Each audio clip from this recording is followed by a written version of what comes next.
우리 하나님 아버지와 주 예수 그리스도께서 주시는 은혜와 긍휼과 또 평안이 오늘 주일 예배 참석하신 사랑하는 성도님들 가운데 함께 하시기를 주님의 이름으로 축원합니다.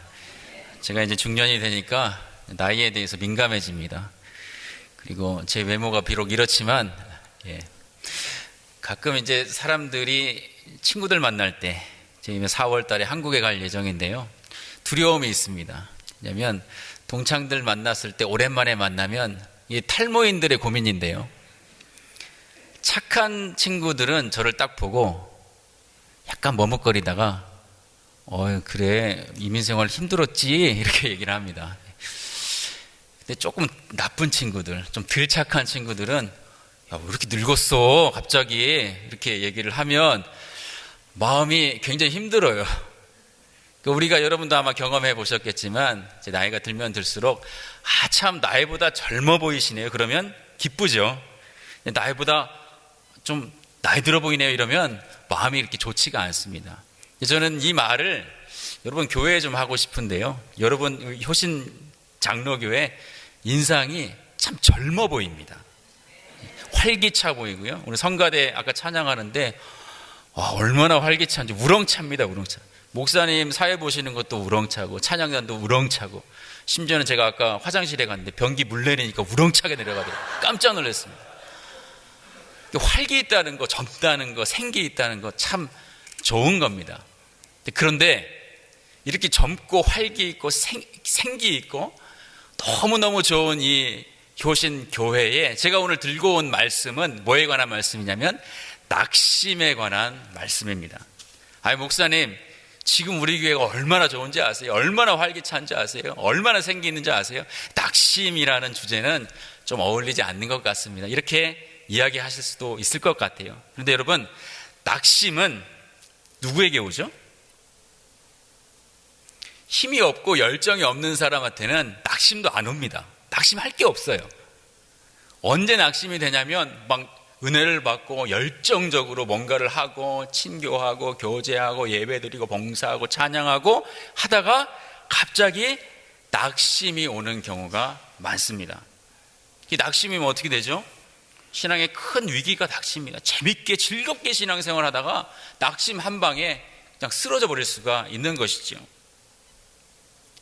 보통 이 낙심은 어떻게 찾아오냐? 관계를 통해서 찾아옵니다. 신앙생활 잘 재밌게 하던 동료의 교우들, 성도들에게 낙심이 돼요. 불편한 관계가 되면 낙심이 되죠. 또 목사님과의 관계, 목회자의 관계 속에서 낙심이 올 수도 있습니다. 심지어는 하나님과의 관계 속에서도 낙심을 할 수가 있습니다. 오늘 너무너무 생기 있는, 너무너무 활기차고 젊은 이 효신 교회에 제가 낙심이라는 주제를 들고 온 이유는 낙심하라는 게 아니고 낙심할 거라는 게 아니고요.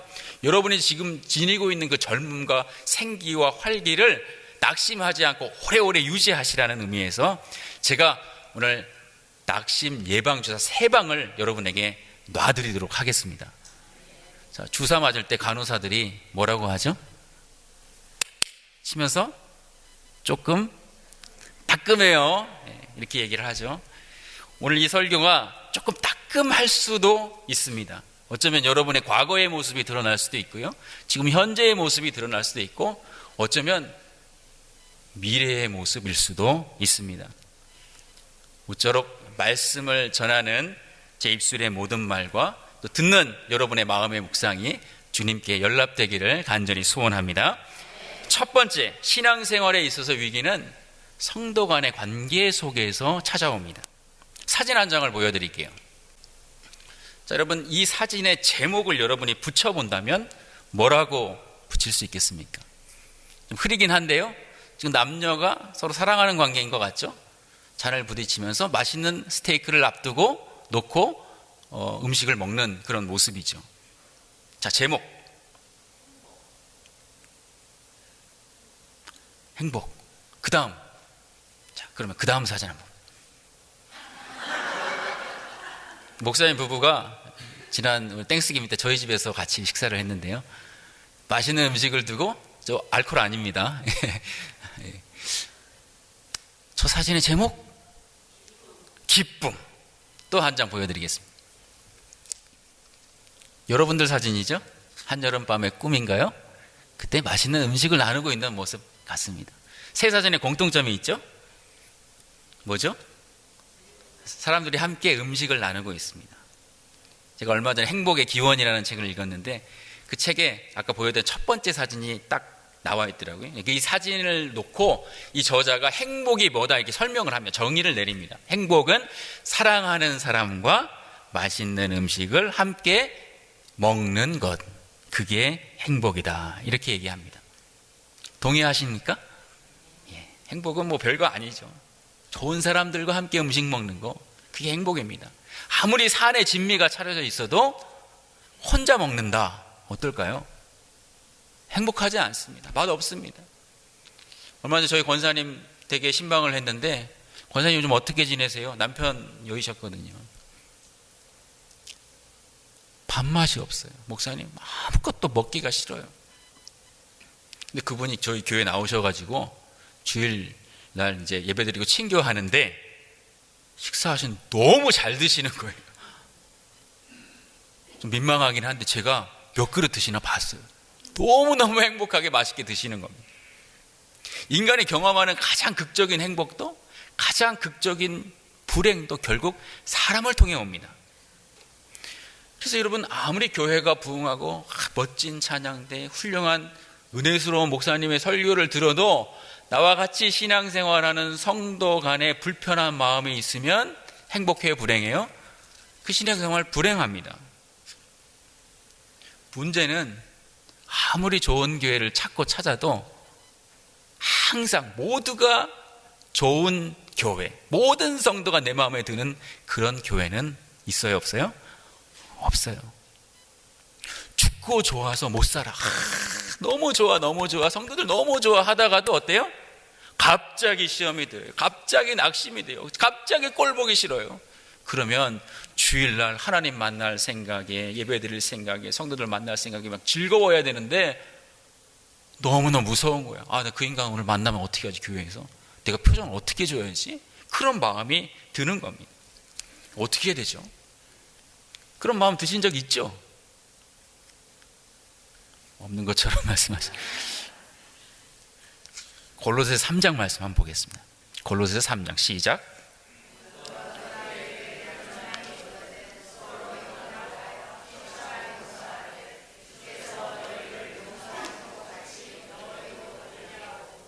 자, 내가 지금 누군가 되게 미워요. 미치겠어요. 죽겠어요. 근데 주님이 뭐라고 말씀하시냐? 누구에게 불만이 있거든 어떻게 알아? 서로 용서해라. 이 말씀 들으니까 은혜가 돼요, 안 돼요? 힘이 나요? 이렇게, 그래, 맞아. 내가 이걸 몰랐어. 손 들어보세요.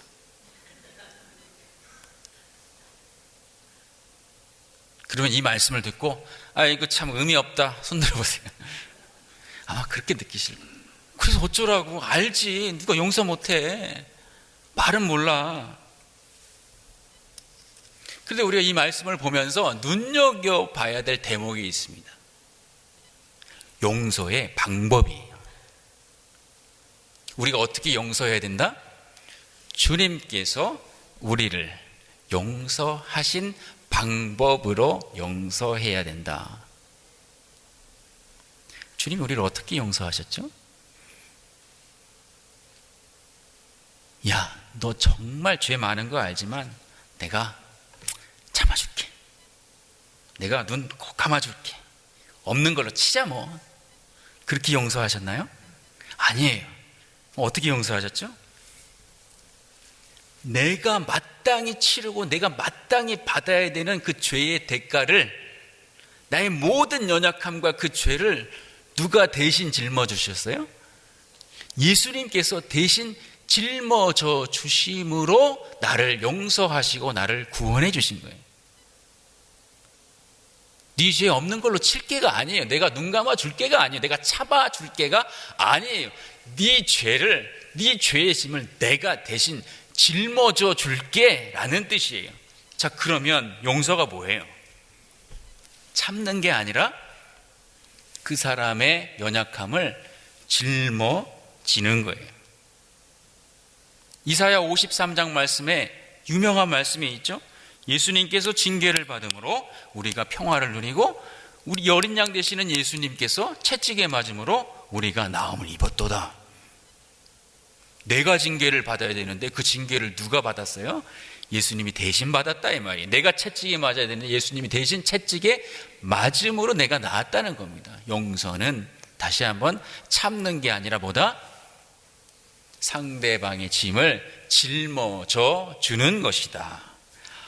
목사님 이제 알았네요. 자, 은혜가 되는 분, 나 이렇게 하겠습니다. 마음에 선뜻 소망이 생기시는 분 손 들어보세요. 한 3분 계신데 대단하신 분들이에요. 저는 이 말씀 딱 보고 나서 더 절망이 됐어요. 내가 지금 꼴 보기 싫어 죽겠는데 어떻게 한다고요? 어떻게 하라고? 내가 대신 짊어지라고? 저거 벌받아 마땅한데 그걸 내가 대신 짊어지라고? 미워 죽겠는데 대신 짊어지라고? 상대방의 연약함을 대신 짊어질 수 있는 존재는 우리 주님하고 우리 부모님밖에 없어요. 그렇지 않아요, 여러분? 굉장히 어려운 일이에요. 지난주에 제가 전화 한 통을 받았습니다.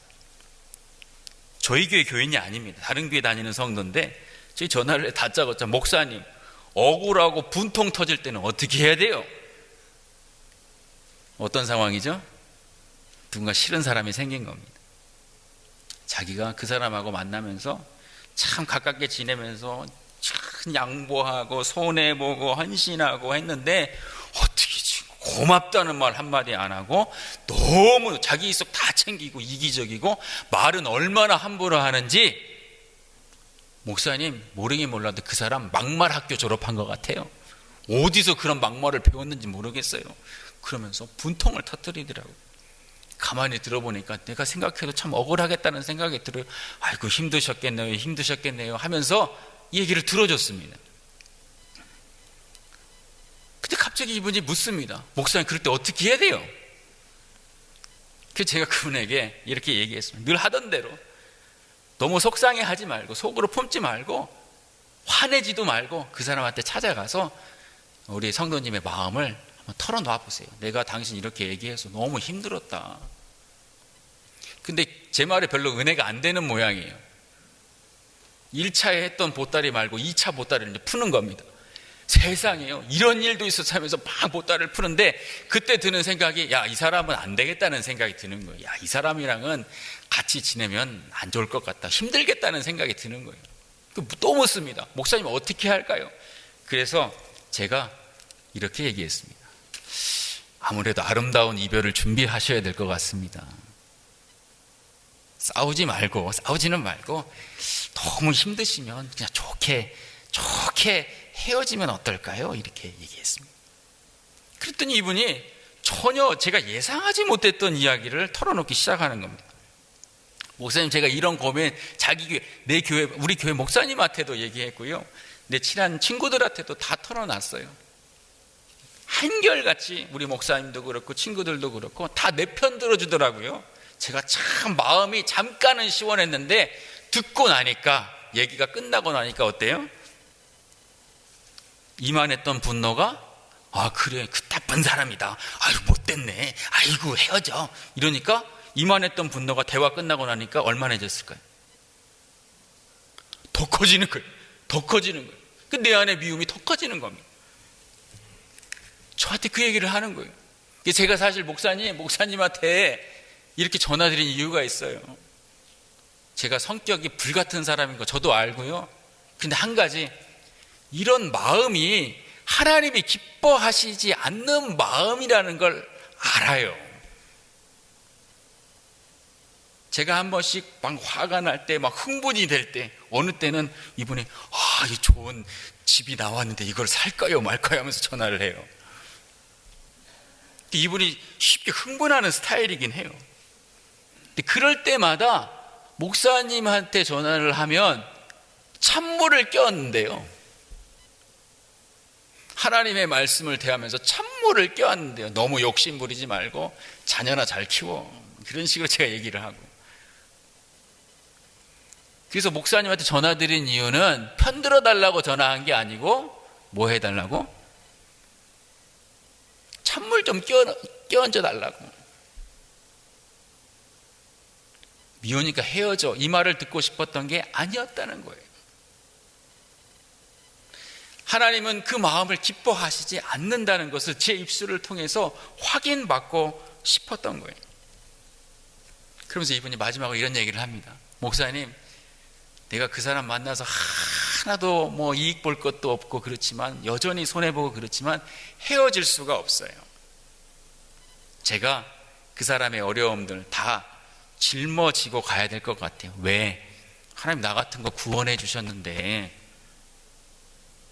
하나님이 그 사람 만난 거 믿음 없는 사람인데, 그 사람 만나서 좀 영혼 구원하라고 나를 그 사람에게 붙여주셨는데 이익이 안 된다고, 싫다고, 막말한다고 내가 그냥 인연을 끊을 수는 없을 것 같아요. 제가 짊어져야죠. 제가 그분의 얘기를 듣고 전율을 느꼈습니다. 요즘 젊은 애들 말로 이거 미친 신앙이다, 요 정도면. 오늘 본문 말씀에 보니까 선을 행하되 낙심하지 말아라, 포기하지 아니하면 때가 이름에 거두리라, 이 말씀을 하시기 그 직전 말씀으로 가면 갈라디아서 6장 2절 말씀 한번 볼까요? 2절 시작. 2절입니다. 시작.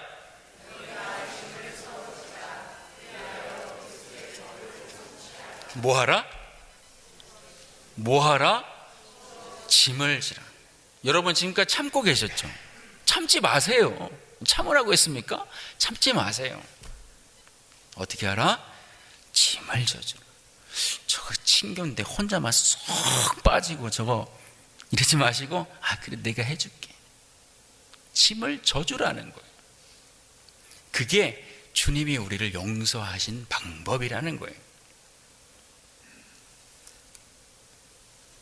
하나님께서 참 많은 사람들 가운데 우리를 특별히 사랑하셔서 구원해 주셨습니다. 많은 구원받은 사람들이 있고 많은 교회들이 있는데, 그 중에 여러분들을 효신교회라는 이름 아래 모이게 하셨습니다. 귀해요, 안 귀해요? 귀해요. 제가 이민생활 해보니까 한 사람 한 사람이 참 귀해요. 너무너무 귀해요. 근데 요즘 세대가 사람도 물건 대하듯이 필요 없으면 버려.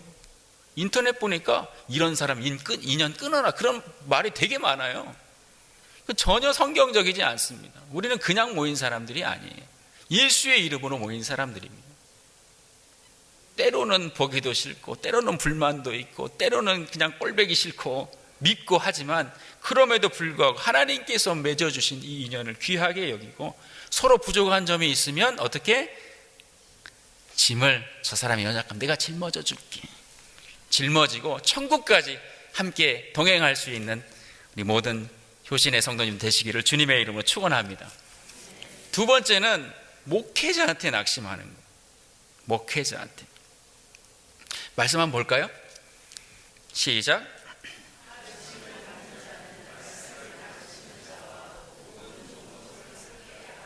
아멘. 그 학생은 선생님하고 친해야 공부를 잘합니다. 선생님과 친하지 않은데 공부를 잘하기가 어렵습니다. 성도는 누구와 친해야 돼요? 목회자와 친밀해야 신앙이 좋아집니다. 저는 아이가 넷입니다. 옛날에 우리 목사님이 전도 못하면 애라도 많이 낳아서 하나님 나라 확장해라. 저는 전도를 못해가지고 애를 많이 낳았습니다. 막내가 8살인데요. 이 막내는 이미 자기의 장래 미래 꿈을 다 정해놨습니다. 어느 날 밤에 제가 물었습니다. 네 꿈이 뭐야? 뭐 되고 싶어? 그랬더니 자기는 3개 중에 하나가 될 것 같아. 첫 번째, 여러분 쓰레기통 이렇게 붙는 차 있죠? 가비지 트럭. 그 가비지 트럭 운전사가 되든지, 아니면 마트 캐시어가 되든지, 아니면 아마도 아마존 딜리버리맨이 될 거래요. 이미 꿈을 정했습니다. 대단하지 않습니까? 제가 별로 기대를 안 합니다. 걔에 대해서는. 또 어느 날 이게 뭐 공부도 안 하고 뭐 그렇죠. 관심도 없죠. 어느 날 평일에 책을 읽는 거예요. 그 책을 읽더니 읽고 나서 책을 딱 덮고 엄마 나 책 읽었어. 게임하게 해줘. 저희 집은 게임은 주말에만 딱 2시간 할 수 있습니다. 그것도 성경 말씀 외워야 할 수 있습니다. 근데 평일에 대담하게 자기 책 읽었다고 게임 할 수 있게 해달라는 거예요. 그러니까 아내가 당연히 너 안 돼. 그랬더니 이 8살짜리 꼬맹이의 입에서 무슨 말이 튀어나왔냐면 제가 깜짝 놀랐습니다. 엄마 죽었으면 좋겠어. 어제까지 엄마 사랑해요, 엄마 좋아해요 하던 애가 엄마 죽었으면 좋겠어. 평소 같았으면 제가 지하 고문실로 끌고 가가지고 그냥 가둬놓습니다. 제가 그 아이를 보면서 뭘 느꼈냐면, 야, 그래, 인간이 그렇다. 자기가 하고 싶은 거 하게 해주면 다 좋다 그러죠. 사랑한다 그러죠. 근데 너 그거 하지 마. 안 돼. 그러면 어때요? 뭐가 올라와요? 악독이 올라오는 거예요. 분노가 올라오는 거예요. 그 애나 어른이나 다 똑같아요. 나도 똑같아요. 제가 그 아이의 그 말을 들으면서 충격도 받았지만 충격보다는 어떤 내 안에 풀리지 않았던 문제가 하나 풀리는 느낌을 받았어요. 그동안 제 설교를 듣고 교회를 나간 성도들이 이해가 됐습니다. 때로는 겸손해야 됩니다. 목사님 지금 저보고 한 얘기죠? 교만하다고? 때로는 몸이 아파도 열심히 수르보니게 여인처럼 간절하게 예수님께 나와야 됩니다. 예배 시간 나와야 됩니다. 몸이 아픈 성도가 상처를 받았어요. 나는 지금 몸이 너무 아파가지고 주일 한 번 나오는 것도 힘든데 새벽 예배 나오라고 그러고 막 상처받았다고 교회 안 나와. 어떤 성도한테 큐티 좀 하세요. 말씀을 읽어야 돼. 말씀 안 읽으면 넘어져. 말씀을 읽으세요. 그랬더니 나는 누가 뭐 하라고 그러면 더 안 한대. 하기 싫. 상처받아서 안 나오고. 아마 우리 김광선 목사님 제 마음을 모를 거예요. 성도들이 많으니까. 겨우 20-30명 교인이에요. 20-30명 이민교회 목회자가 성도 한 명이 상처받아 나가면 뼈가 썩는 것 같아요. 정말 뼈가 썩는 것 같아요. 그래도 하나님의 말씀을 전하는 사람으로서 전해야 되는 말씀을 안 전할 수는 없잖아요. 오늘 그 성도 나왔으니까 이 얘기는 빼야지 할 수는 없잖아요. 제가 마가복음 여러분 큐티 하시면서 느끼셨는지 모르겠지만 저희도 생명의 삶으로 큐티를 하거든요. 제가 느낀 게 있습니다. 깜짝 놀란 게 세례 요한의 설교와 예수님의 공생의 첫 설교와 제자들이 귀신 쫓아내는 능력을 예수님께 받고 나서 전도하러 갈 때의 첫 메시지가 같습니다. 그게 뭐였을까요? 한번 보시죠. 시작.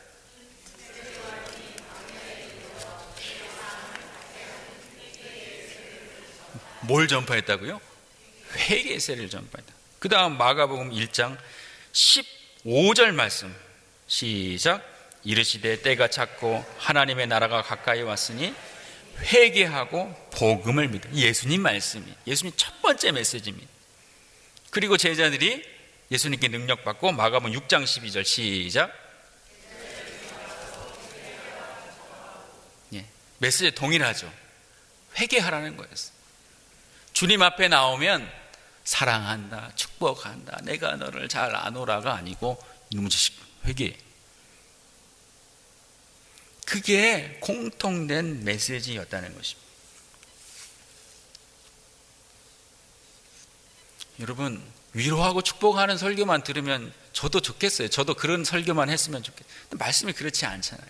때로는 위로도 하고 소망도 주고 하지만 책망하는 말씀들도 있잖아요.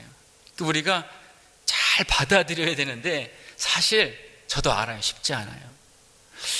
이상해. 저거 목사님 나보고 하는 얘기 같아.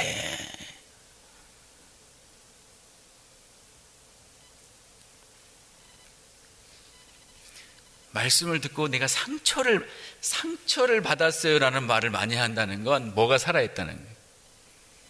자아가 살아있다는 거예요. 자아가 살아있다는 것은 십자가의 원수가 자아는 십자가의 원수예요. 결국 상처받았다는 말 많이 하는 사람은 아직 십자가의 은혜를 경험하지 못한 사람이에요. 안타깝게도.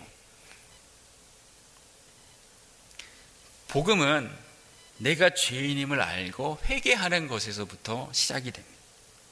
나의 죄악과 나의 무능함을 하나님 앞에 철저히 회개하고 내 인생의 부도와 파산을 하나님께 선포하며 겸손한 마음으로 엎드려 나아갈 때 그때 하나님의 은혜가 임하는 줄로 믿습니다. 그 여러분, 회개는 축복입니다. 세리와 죄인들, 예수님 앞에 나왔던 그 세리와 죄인들 있잖아요. 예수님이 세리와 죄인들을 특별히 세리와 죄인이라서 사랑한 게 아니면 그들은 자기들이 얼마나 죄인인지를 삶으로 깨달은 거예요. 하나님 앞에, 예수님 앞에 나오지 않으면 안 되는 불의한 죄인이라는 사실을 알았기 때문에 주님 앞에 나왔고 회개했고 예수님께서 그들에게 특별한 구원의 은총을 베풀어 주신 줄로 믿습니다. 얼마나 놀라워요. 저희 어머니가 섬기시는 교회 전주에 있는데 이사를 가셔서 한 10여 년, 한 12, 13년 섬기고 계십니다. 매일 아침 저녁으로 어머니가 이제 학교 선생님이셔서 은퇴하시고 아침 저녁으로 교회 마당을 청소하십니다. 교회 앞에 편의점이 있어서 사람들이 막 먹고 과자 부스러기 같은 거 비닐종이 버리고 가면 그게 막 바람 불어가지고 교회 마당 앞으로 다 옵니다. 야, 교회 하나님의 얼굴인데 왜 이 마당이 하나님 얼굴과 같은 건데 지저분하면 안 되지. 그래서 아침 저녁으로 매일 10년 넘게 쓸고 계세요. 게다가 어머니가 수요 예배 때 교회에 뭐 사람들이 많지 않으니까 건물은 큰데 사람이 적어요. 지방 교회들이 다 그렇습니다. 수요 예배 저녁에 사람들이 안 나오니까 그래도 노인들이라도 낮에 나올 수 있게 하자 그래서 수요 예배를 낮으로 바꿔가지고 한 15명, 20명 나온대요. 그래서 어머니가 직접 그 식사를 준비하세요. 교회에서 지원을 받는 것도 아니고 그냥 자비로. 그러니까 목회자 입장에서 이런 성도가 있으면 귀해요, 안 귀해요? 얼마나 귀해요. 저도 그런 성도 있으면 얼마나 좋겠어요. 힘이 되죠. 그런데 저희 어머니가 단점이 있습니다. 늦어요. 지각을 잘해요. 예배 때마다 꼭 늦어. 잘 못 고쳐지는 성향이 있습니다. 그날도 어머니가 새벽 예배를 가시는, 저희 어머니 새벽 예배 2군데 다니시거든요. 아침에 배낭 메고 새벽에 가서 목사님 설교 듣고, 사실은 목사님 설교가 별로야. 그래서 그 본 교회는 섬겨야 되니까 예배 드리고 다른 교회 가서 설교 듣고 2번 예배를 드려요. 그날 아침에 새벽에 늦게 들어온 거예요. 목사님이 보고, 정권사님 다 좋은데 늦어. 제발 좀 아침에 일찍 일어나서 5분 10분 일찍 나오라고. 설교 시간에, 새벽 예배 시간에. 여러분 같으면 어떠시겠어요? 이건 이제 시험이죠, 시험. 제가 그 얘기를 듣고 제가 놀래가지고, 어머니 우리 교회에서 내가 그렇게 했다가 한다 쫓겨나. 그 어머니 하시는 말씀이 가관이에요. 야, 내가 늦어서 목사님이 늦었다고 하는데 뭘 얘기를 해? 다 늦었지. 그리고 나같이 푼수 없는 사람, 푼수 없다고 그러나요? 푼수기가 있다고 그러나요? 나 같은 사람한테 딱 지적을 해가지고 이렇게 세게 얘기를 해야지 다른 늦는 사람도 안 늦는 거야. 이렇게 쓰임받는 거야. 참 대단하셔요. 제가 어머니 성격을 받았어야 되는데 아버지 성격을 받아가지고, 진짜 은혜, 진실한 은혜, 하나님의 충만한 은혜는 누구에게 임하냐? 회개하는 사람, 겸손한 마음에 임하는 줄로 믿습니다.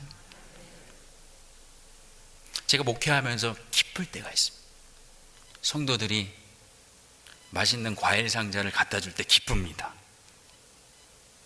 근데 그때보다 더 기쁠 때가 있습니다. 회개하라는 설교를 듣고 찾아와서 목사님 그 말씀 듣고 다 그거 저한테 하는 얘기였어요. 목사님 제가 그 말씀 듣고 회개했어요. 감사합니다. 그러면 너무너무 기뻐요. 너무너무 기뻐요. 그런데 그보다 더 기쁠 때가 있습니다. 언제인지 아세요? 그 얘기를 과일 상자를 들고 와서 할 때.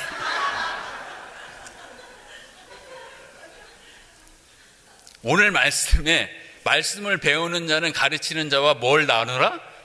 좋은 것을 함께 나누래요. 여러분, 목사님께 선물 드리는 좋은 타이밍이 있습니다. 언제죠? 칭찬받았을 때? 권사투표 앞뒀을 때? 장로 임직 앞뒀을 때? 아니에요. 언제? 회개의 메시지를 받았을 때.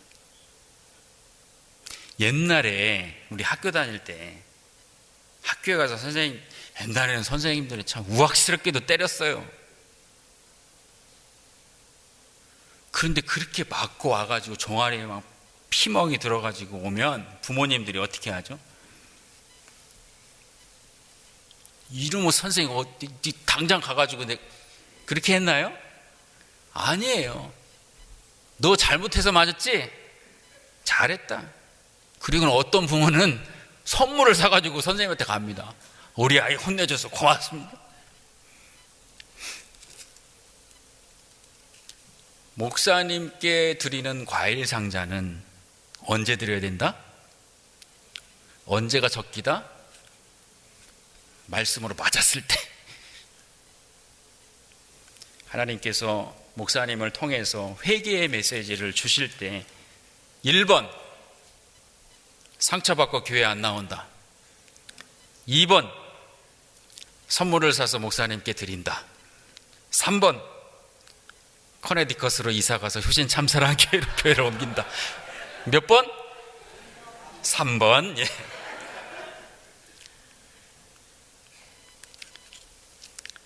세 번째 낙심은 누구를 통해 오냐면 하나님 앞에서도 옵니다.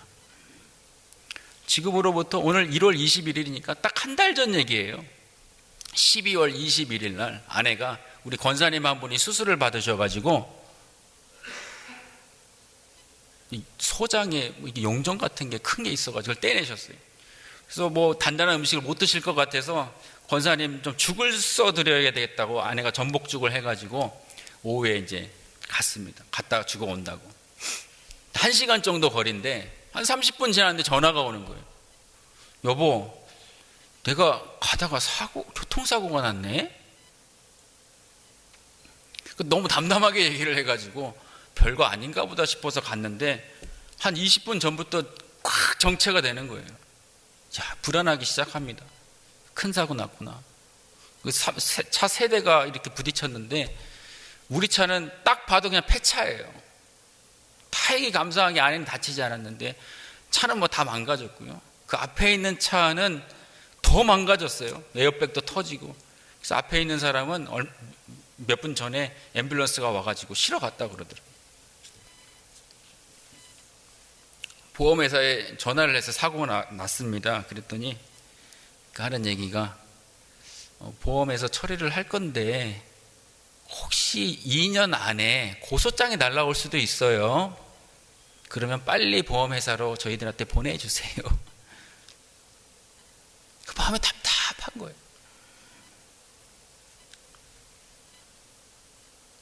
아내를 태우고 집으로 돌아왔습니다.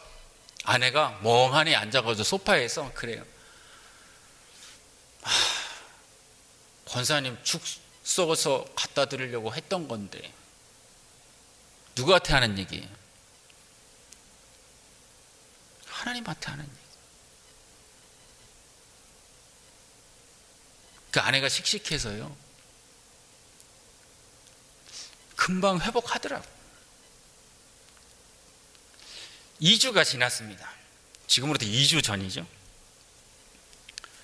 우리 교회 집사님 한 분이 계신데 너무너무 충성하세요.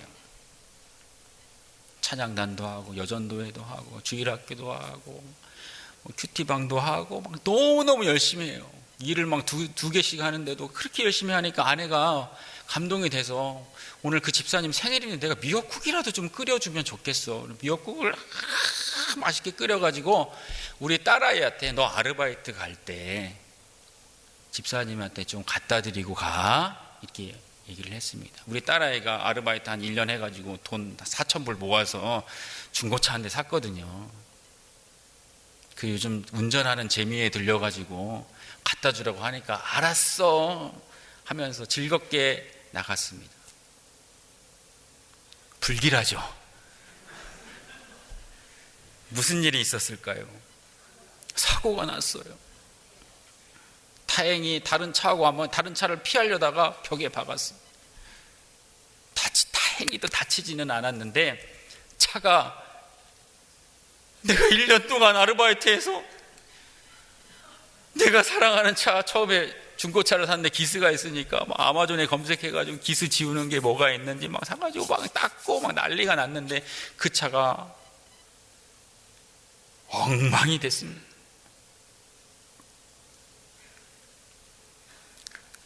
그리고는 아내가 멍하니 소파에 앉아서 이렇게 얘기합니다. 아, 집사님 미역국 끓여다 주는 거였는데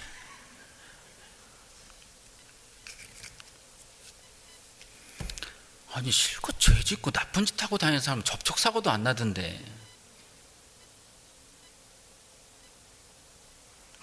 왜 하나님 위해서 이렇게 일을 했는데 이런 일이 생기지? 제가 이 두 가지 일을 경험하면서 하나님이 주신, 제 마음속에 주신 음성이 있습니다.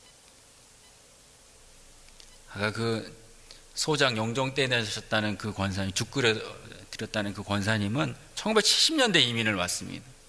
미국 분하고 결혼을 해가지고 순탄하지 않은 결혼 생활을 하셨어요. 아이를 한 명 낳고 웨이트리스 하면서 그렇게 열심히 사셨습니다. 그리고 교회에 충성하시면서 사셨어요. 우리 교회 10여 년 동안 정말 너무너무 충성하셨어요. 그런데 2년 전에 그 하나밖에 없는 아들이 심장마비로 세상을 떠났어요. 2년이 지났는데도 지금도 울어. 아니 권사님 무슨 죄가 있다, 하나님 내가 죄인이 하면서 지금도 운다니까요. 그렇게 우실 거면 집에서 우시지. 교회에 아들 세상 떠난 그 주부터 한 번도 빠지지 않아요. 저 같으면 한 주는 빠지겠어요. 한 달은 빠지겠어요.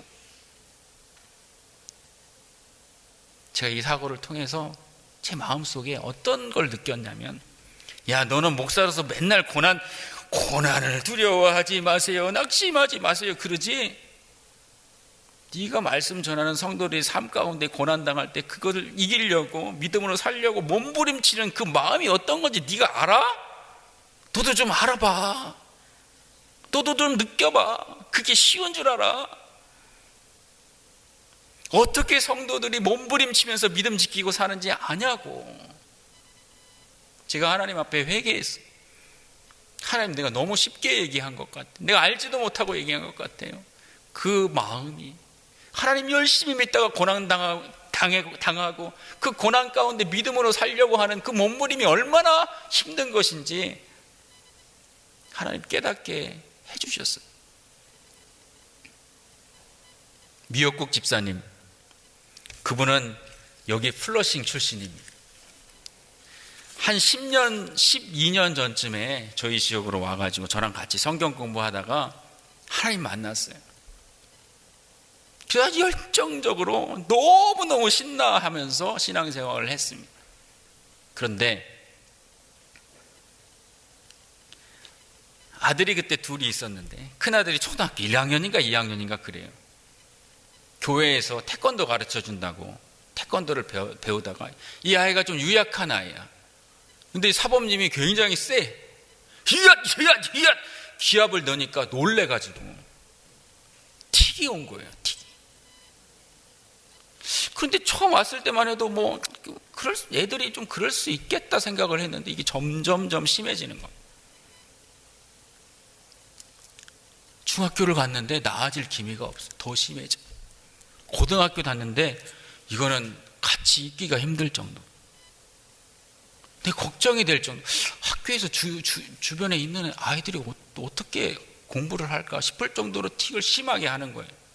그러니까 이 아이도 자기가 그러고 싶어서 그러는 게 아니잖아요. 틱이라는 게. 하는데 어떻게 합니까? 그러니까 그걸 잡아보려고 입술을 깨물다가 이게 피가 나고.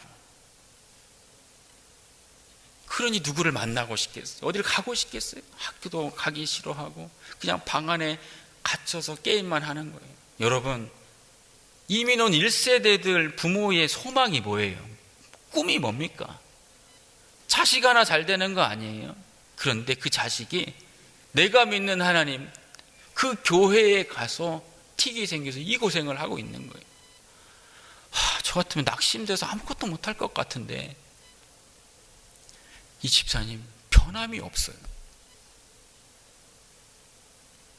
변함없이 믿음의 끈을 놓지 않고 말씀 보고 찬양하고 기도하고 여전도 회장으로 찬양단원으로 열심히 새벽 예배 제단 지켜가면서 믿음을 지켜가더라고요. 참 저는 그분 보면서 참 대단하다. 그런데 최근에 놀라운 일이 벌어졌습니다. 이 아이가 변하기 시작한 거예요. 집 밖으로 나오기 시작합니다.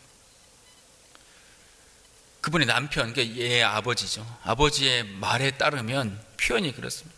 목사님, 저는 아무 기대가 없었어요. 그냥 사람 구실만 하고 살면 좋겠다. 그게 제 꿈이었습니다.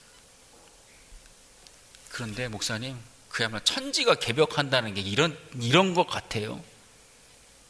하루는 그 아이가 와서는 그러더래요. 엄마, 아빠, 저 때문에 고생 많았죠. 죄송해요.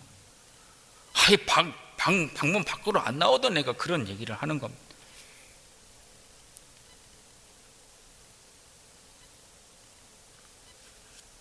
교회도 빠지지 않아요. 교회 얼굴을 볼 수가 없었는데 고등학교 이후로는 거의 교회 열심히 나와요. 동네 아이들 컴퓨터 가르쳐주고 아르바이트해서 돈 벌고 11조도 내요. 와. 크리스마스 때가 됐는데 아내가 이제 아이들 조그만 꼬맹이들 데리고 행사 준비하려면 얼마나 말 안 듣습니까? 그럼 아이들 지가 아이들 막 이렇게 해가지고 하자고. 그 지도 이제 대학생 나이인데 아이들하고 같이 율동하고 남자아이가. 그리고 정말 놀라운 거는 틱이 거의 사라졌어요. 너무 감격스러운 거예요. 몇 년 걸렸어요? 12년 걸렸어요.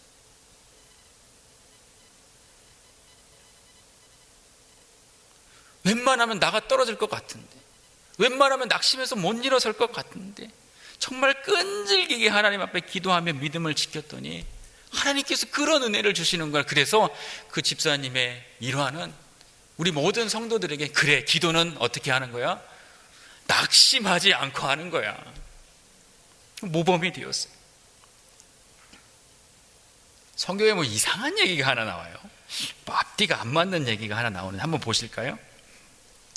마가복음 1장 11절 보시죠. 11절 시작.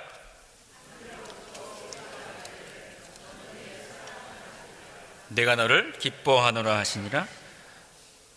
성령이 곧 예수를 광야로 몰아내신. 여러분, 11절과 12절이 연결이 돼요? 다시 한번 보여주실래요? 11절 하나님이 예수님을 향해서 너는 내 사랑한 자요 기뻐하는 자라. 그리고 12절 성령이 곧 예수를 광야로 몰아내신지로.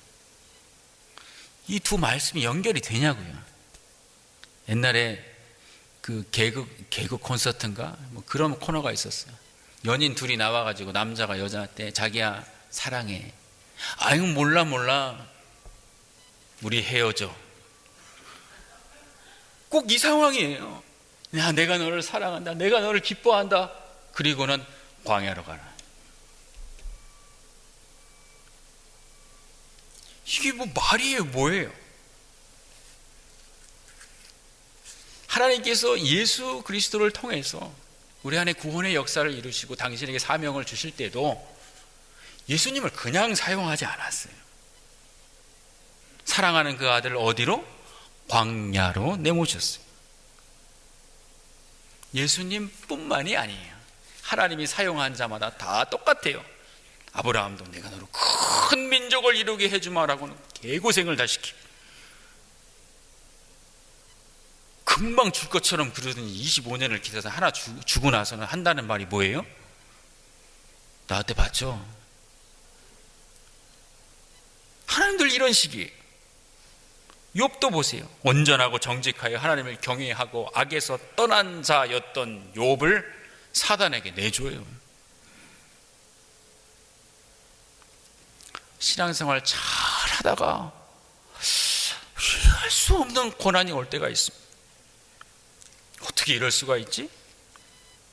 사람들이 나한테 그렇게 얘기하는 것 같아. 야, 너 하나님 사랑한다며 네 남편 왜 그래? 하나님 사랑하는데 네 자식은 왜 그래? 야, 뭐 하나님 책임져 주신다면서 네 사업은 왜 그 꼴이야? 하나님이 나를 사랑하신다는 말과 내 삶의 고난이 연결이 안 돼요. 그런데 여러분, 이 두 가지는 모순이 아니에요. 하나님이 우리를 사랑하신다는 말과 내 인생의 고난은 모순이 아니에요.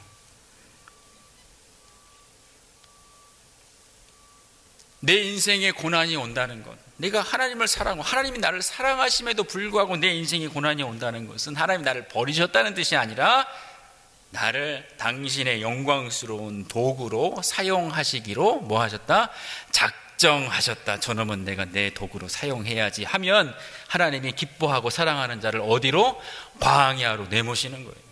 그리고 그 시험을 통과한 후에 내가 그를 통하여, 너를 통하여 영광을 받고야 말리라 라고 하는 하나님의 징표가 바로 고난인 줄로 믿습니다. 낙심하셨습니까? 그렇다면 오늘 사랑하는 아들을 광야로 내모셨던 예수님의 모습을 생각하시고 낙심하지 마시고 포기하지 마시고 고난을 피하려고도 하지 마시고 고난의 한복판을 여러분 똑바로 걸어가십시오. 뭐 가지고? 믿음 가지고 소망 가운데, 야, 하나님이 이 길 통과하면 나를 쓰시고자 하는 거야. 그렇게 하시겠습니까?